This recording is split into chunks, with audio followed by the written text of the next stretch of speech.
Nu ko? Iesildīšanās laiks ir beidzies. Tūlīt būs jāpārfinansē vairāki 100 miljoni. Budžetā nav tādas naudas. Jūs bijāt tad, kad Jurašs ar Bordānu, ar kanābistiem satiksmes ministrijā iznīcināja šo nozari. Tagad jūs baigi nākat te stāstat, kā tur Briškens pie kā vainīgs. Jūs iedomājaties, ja Šlesers nebūtu paspējis iesniegt kaut kādu papīru un valsts pazaudētu 100 miljonus. Tur kanābs, prokuratūras sāps, tur visi dienesti jau būtu pieslēgušies. A, ko jūs izdarījāt? Neko. Pagaidiet, kas mēs esam izmēģinājumi trusīši šo ziemeļbriežus vai kaut kādu jaunu pakalpojumu nodrošināt, lai ar briežiem izved no tā meža viņus. Satiksmes nozare deg zilās liesmās. Nu ko? Ir jācitē klasiķis. Bija mums kādreiz premjeras Indulsēms, un viņš teica, Latvija deg zilās liesmās. Šodien nedaudz pārfrāzēšu un teikšu, satiksmes nozare deg zilās liesmās. Sākšu ar ministru Briškenu. Vai jūs strādājat gana profesionāli? Nē, jūs strādājat slikti. Un es paskaidrošu, kāpēc. Tāpēc, ka jūs turpināt darboties kā ierēdnis, kas ir darbojies 11 gadus šajā nozarē. Sāciet beidzot strādāt kā ministrs. Jā, ar dūri pa galdu. Šad tad arī jāiesi. Ko jūs varat atrisināt? Jūs stāstat šeit no tribīnas, ka jūs risināsiet. Jums ir vienotības atbalsts. Ir valdības atbalsts. Kur jūs ņemsiet miljardus Rail Balticam? Ja nebūs tas visas valdības lēmums atbalstīt šo projektu, jūs neko neizdarīsiet. Pēc kāda laika pats demisionēsiet tikai tāpēc, ka visas šīs problēmas tiks sakarināts uz jūsu pleciem. Otrs jautājums. Neesmu dzirdējis no jums paskaidrojumu par Air Baltiku. Tūlīt būs jāpārfinansē vairāki 100 miljoni. Budžetā nav tādas naudas. Šodien privātā tirgu Air Balticam neviens naudu neplāno dot. Vismaz tādas informācijas apstiprinātas nav. Kur jūs ņemsiet? Ja? Jūs sagaidīsiet vasaru un tad teiksiet, kad ir problēmas. Ja? To nevar risināt ar nākamā gada budžetu. Air Balticam nauda būs vajadzīga tūlīt vasarā, tad, kad būs jāpārfinansē šie konkrētie kredīti un finanšu resursi, kas tur ir ielikt iekšā. Tālāk par Latvijas dzelzceļu. Jūs sakat, tur jaunas metodas, daudz ko jūs Kaukāza valstis saucat. A, kā jūs aizbrauksiet uz Kaukāza valstīm? Pa kurien? Ar Air Baltiku jūs lidosiet, ja? Kaukāza balsts, jā, tur būs jābrauc ar to pašu Krieviju, Baltkrieviju, caur kuru kravas joprojām iet, arī uz Lietuvu, arī uz Igaudiju. Kamēr Eiropa nav pieņēmusi lēmumu slēgt šos tranzīta koridorus, ja, tikmēr nāksies sadzīvot arī Latvijai, neskatoties uz to, kādām frāzēm priekšvēlēšana laikā visi mētājās. Karš ir karš, bet Eiropa joprojām apskatieties kāds tirdzniecības apgrozījums Eiropas Savienības valstīm ar Krieviju. Ja, mums ir jāsaprot, mēs esam daļa no Eiropas Savienības, vai arī pieņemam lēmumu, ka jāizstājās no Eiropas Savienības, aizveram robežas, izstājamies no Schengena un kļūstam kā Moldova. Un tad būsim drošībā. Moldovas tipa drošībā. Es šādu scenāriju neatbalstu, tāpēc ir ārkārtīgi svarīgi, lai mūsu pārstāvji Eiropā beidzot sāk risināt Latvijas nacionālās intereses. Ja vienojās par vienotu pozīciju, tad tas ir jāizdara. Tas, ko es jums varu pārmest, tas, ka jūs pārāk mīksts esat savā darbā un nedzird jūs mēģināt stāstīt, kā jūs izprotat nozari, bet no tā jau šie politiskie lēmumi netiek pieņemti. Tā ir reāla problēma, kas jums ir jāmaina. Bet, kas attiecās par būtību, ja tiešām jūs būtu nostrādājis 4 gadus, tad mana runa būtu šodien pavisam savādāka. Bet jūs neesat nostrādājis pat vēl pusgadu. Un tas, kas man pārsteidz, ja, lai kā man negribās šodien kaut ko pārmest maniem opozīcijas kolēģiem, bet Nacionālā apvienība, jūs bijāt pēdējās daudzās valdībās. Jūs bijāt tad, kad Jurašs ar Bordānu, ar kanābistiem satiksmes ministrijā iznīcināja šo nozari. Cīņa pret ostām. Ar ko beidzās 4 gadus jūs čakarējāt, ja palīdzējāt čakarēt kanābistiem visu šo nozari, beigās nekādas ostu reformas nenotika. Vitenberga kungs, jūs nebijāt gadījumā ministrs gandrīz gadu Kariņa valdībā. Jūs Tautsaimniecības komisijā nekad neesat atnācis un atskaitījies par to, kas notiek, kur ir problēmas. Viss bija labi. Tagad jūs baigi nākat, stāstat, kā tur Briškens pie kā vainīgs. Jūs esat vainīgs. Jūs esat aicinājis prokuratūru ierosināt lietu par neizdarībām, kas ir saistīta ar daudziem ierēģiem.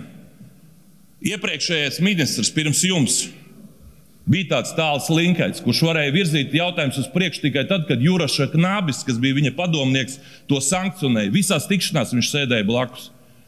Tad, kad viņi darīja, jeb nedarīja neko šajā nozarē, tad jūs, kas saka, būdami koalīcijā klusējāt, bet tad, kad jūs bijāt ministri, kāpēc jūs neierosinājāt kriminālu lietu, vismaz neaicinājāt, lai tiek ierosināta pret atbildīgiem ierēģiem, piemēram, ka tur vairāk kā 100 miljoni netika izmantot no Eiropas fondiem. Nu kā, pazuda nauda? Ko Linkaits pateica publiski? Nu, mēs nepaspējām iesniegt. Jūs iedomājaties, ja Šlesers nebūtu paspējis iesniegt kaut kādu papīru un valsts pazaudētu 100 miljonus. Tur Knābs, prokuratūras sāps, tur visi dienesti jau būtu pieslēgušies. A, ko jūs izdarījāt? Neko. Nesat griezies pret Linkaiti. Lūdzu, griežaties pret Linkaiti. Jums ir daudz informācijas. Jūs bijat ministrs. Ja? Jūs varat tagad kā deputāts rakstīt iesniegumu prokuratūrā pret Linkaiti, Jurašu, pret to, ko viņi darīja 4 gadus. Diemžēl, ja jāsaka, vienotībai man ir jāpārmet, jo Kariņš bija premjers, bet problēma jau ir tāda, Kariņš jau bija mazākās frakcijas premjers. Un Bordāns ar Jurašu neņēma vērā Kariņu visus 4 gadus. Bet jūs bijat valdībā, un tieši tāpēc šodien es esmu gatavs Briškena pārmest to, ka viņš nav pietiekoši stingrs kā ministrs. Joprojām, kas saka, tās ierēģņa, ka māka gudri runāt un neko nepateikt, tā ir jūsu problēma. Bet jums jāpasaka rīcība. Un tad ir vēl viena lieta, Briškenkungs, nākat šeit atbildiet par Rail Balticu, konkrēti par tiem miljardiem, cik tad īsti ir vajadzīgi, cik 100 miljonu vajadzīgi Air Balticam, pasakiet to šodien, un tad skaidri pasakiet no šīs tribīnes. Jūs demisionēsiet, ja gadījumā valdība nepieņems tādus un tādus lēmumus.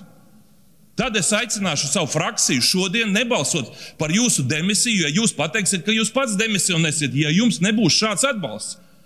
Ja tas viss būs tā, ka pēc kāda laika atkal Nacionālā apvienība iesniegs neusticību jums, un mēs vienkārši to veco plati griezīsim, vienkārši mēģināsim tur viens otram kaut ko pārmest, bet problēma jau ir cita. Mēs jau te varam uzstāties skarbi, viens otram draudēt. Cilvēki ir neizpratnē par Škoda Vagonka. Kāpēc jūs negriežaties pret atbildīgiem cilvēkiem un skaidri šodien nepasakat, kas ir vainīgs, ka mums ir šādi vilcieni? Vai nu mums jāgriežās šodien jau prokuratūrā pret Škoda Vagonka? Nu nevar būt 11 vilcieni atnāk, 6 stāv pie sēdes. Nu kas te īsti notiek? Un tas saka, tagad viņi braukā pa naktīm un redziet, tad viss būs ļoti labi. Pagaidiet, kas mēs esam izmēģinājumu trusīši, tiešām, kā Kirsteina kungs teica, iepriekš bija Štadlers, tur bija lausti kaut kāda līguma, bija normāli vilciens varējām nopirkt, kaut vai ķīniešu vilciens, kuri ir 100 reizes labāki nekā Škoda Vagonka. Tā jārīkojas, saprotiet, ir jārīkojas. Tad tagad saka, ne, Škoda Vagonka tur visu atrisinās. A, ko atrisinās tie cilvēki, kas ir apstājušies meža vidū, tad, kad jau ir jau vakarā tumšs, vilciens ir apstājies starp 2 stacijām, nevar izkāpt ārā no vilciena un saka, brauciet ar taksometru. Nu, varbūt tās tā vajag oriģinālāk, varat pateikt, varbūt ziemeļbriežus vajag kaut kādu jaunu pakalpojumu nodrošināt, lai ar briežiem izved no tā meža viņus. Jā, tā ir šodien realitāte šajā satiksmes nozarē. Jautājums ir, kāds ir izcinājums? Jā? Jums kā ministram ir iespēja nākt un runāt vēl tik, cik jūs gribat no šīs tribīnes šodien. Tādas jums ir iespējams. Jums jāpasaka, kāda būs rīcība. Skaistie vārdi, tas bija 100 dienās pirmajās. Tagad ir vajadzīga rīcība. Jā. Un šodien es teikšu tā, ka, lai mēs varētu virzīties uz priekšu, mums Saeimā ir jābūt izpratnē, kāds atbalsts ir vajadzīgs. Pasakiet, lūdzu.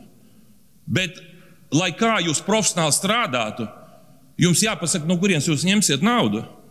Un tas, ko te kolēģis pirms tam runāja par Rail Balticu, es jums pateikšu uzreiz. Nu, ja pietrūkst aprēķinos vairāki miljardi, nu tad precizējiet, cik tad miljardi pietrūkst. Un tad jautājums ir tas, kas tad paliks? Tagad ir viss centrs ir izrakts, tur jau ir estakādas ir sabūvēts, dzelzceļa stacijā tur viss, kas tur notiek. Kas notiks ar to visu? Vai mēs esam gatavi tagad piekrist tam, ka Eiropa teiks, nē, uz centru nevajag, lai tur brauc caur Salaspili? Tad sanāks tiešām, ka tas būs objekts, kas būs militārām vajadzībām. Tur Rīgas intereses nebūs. Kā mēs varam rīkoties? Es varu jums ieteikt. Nāciet, pieņemiet valdības lēmumu, jo jūs atceraties, Rail Baltica projektu savā laikā inicēja tieši Igaunija. Un pasakiet, vai nu Eiropa nodrošinās visu finansējumu, ņemot vērā, ka ir bijusi gan inflācija, gan citas problēmas, jeb arī Latvija atsakās no šī projekta, no visa, arī no Salaspils. Un tad, lai Igauni, kuriem ekonomika ir daudz labākā kārtībā nekā pie mums, lai palīdz atrisināt, lai mēs piesaistam šo naudu. Jāsāk runāt, ka mēs esam bufer zona iespējamā kara gadījumā, un šai infrastruktūrai ir jābūt sabūvētai. Un tad ir jāpiesaista citi fondi, nevis vairs kohēzija, bet konkrēti saistībā ar to, ka mēs esam NATO un Eiropas Savienības ārējā robeža pret Krieviju, Baltkrieviju, tad, lai tiek ieguldīti kārtīgi šie miljardi, attiecīgi, un lai mums ir šī infrastruktūra, jāsāk par to runāt, jo vasarā būs par vēlu. Es jums saku priekšā tikai tāpēc, ka tas ir cilvēku izmisums. Jo, ja nebūs risinājumi, tad šī valdība ilgi nenostrādās. Neiet runa vairs tikai par satiksmes ministru. Tā lielākā problēma ir tā, ka tas, ko es sadzirdēju, un godīgi sakot, tas man šokē, Vitenberga kungs. Jūs tagad stāstat, ko tur ir Briškens neizdarījis.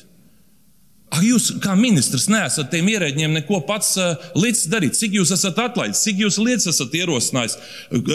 Tāda sajūta, ka ministri atbildību neuzņemās. Tur ir Briškens vainīgs pie visiem, viņš tur ir strādājis.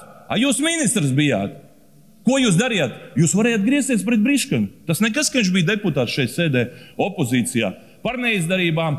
Jūs negriezaties. Tagad šodien griežaties. Kāpēc? Skaidrs, tāpēc, ka jūs esat izmest no valdības, esat opozīcijā un jums kaut kas ir jāsaka. Bet cilvēkus jau neinteresē, kurš šodien ir opozīcijā, kurš ir pozīcijā un kurš rītā būs pozīcijā vai opozīcijā. Viņi saka, atrisiniet lūdzu satiksmes problēmas. Mums ir 3 ostas. Mums ir kopā 5 ekonomiskās zonas. Jūs saprotiet? Tā visa infrastruktūra saistīta ne tikai ar Rīgas ostu, Liepājas vai Ventspils, bet ir arī Rēzeknes speciālā ekonomiskā zona, Latgales speciālā ekonomiskā zona, kur ir Daugavpils iekšā. Ja mēs to visu nojaucam nost, tad ir slikti. Jautājums, kādu alternatīvu mēs piedāvājam šīm ekonomiskajām zonām? Varbūt tās tiešām vajag ieklausīties to, ko savā laikā Lembergs teica, varbūt vajag pāriet uz rūpniecību vairāk, vajag ražot speciālās ekonomiskās zonas, pārveidot par industriāliem parkiem, piesaistīt no visas pasaules investors, arī no Ķīnas. Kāda ir problēma, ka ķīnieši ražos šeit savas preces, tās, kuras viņi šodien pārdot Eiropai, neiet runa par militāro rūpniecību. Tās varbūt kaut kādas bērnu drēbītes, kuras viņi šeit ražos. Varbūt viņi mašīnas kaut kādas liks kopā, komplektēs pie Eiropas. Atcerieties to, Volvo pieder ķīniešiem. Šodien virkne uzņēmumu, tā skaitā Mercedes, Audi, BMW, Volkswagen, viņi pasūta virkne konkrētās detaļas, kas nāk no Ķīnas, tā ir elektronika un tā tālāk. Kirsteina kungs par to ir runājis daudzkārtīgi. Mums vienkārši jāsāk strādāt. Amerikāņu investīcijas jāpiesaist. Kāpēc mēs nevaram kādā no speciālām ekonomiskām zonām pateikt, izveidojot vienu silīcijas ieleņu šeit, ieguldiet viens 10 miljardus, kas tā Amerikai tur lielākā kompānija šodien, kas ir Microsoft, pāri pa 3 triljonu vērtība. Mums ir 15 apmēram miljardi budžets, viņiem 3 triljonu vērtība. Otra kompānija Apple 3 triljoni, Google apmēram 2 triljoni. Un tā tālāk, ja triljonos tiek mērīts, mēs te sakam, vai, kur ņemt naudu, ir jābūt rīcībai. Un tieši tāpēc es aicinu šodien, Briškena kungs, sāciet darboties kā ministrs. Iesildīšanās laiks ir beidzies. Mūsu partijas pozīcija tāda, ka mēs balsosim par neusticības izteikšanu jums, bet patiesībā tā būs neusticības izteikšana jums un iepriekšējiem satiksmes ministriem. Jo Jo tie, kas par šiem projektiem ir atbildīgi, kas attiecās par to, vai mēs esam spējīgi kaut ko atrisināt, es teikšu tā, vasarā būs tas laiks, kad jūs te stāvēsiet atkal un jūs stāstīsiet. Un es varētu saku, vai nu jūs pasakiet, ka risinājums ir, jeb jūs atkāpieties. Es personīgi šodien nebalsošu par jūsu demisiju, lai gan frakcija visi balsos. Tikai tāpēc, ka šodien es nevaru izteikt neusticību jums, jo man būtu jāizsaka, kas saka, daudziem citiem. Bet man ir lūgums, godājamā vienotība, nenorociet Briška, kāda atšķirība, viņš aizies pēc kāda laika, jūs ieliksiet kādu citu, tā jau tās problēmas neatrisināsies. Tāpēc man ir lūgums, lai jūsu premjera, finanšu ministrs, lai jūsu partija, kurai ir visvairāk mandāti, sāciet rīkoties, jo cilvēks interesē rezultāts. Paldies! Paldies!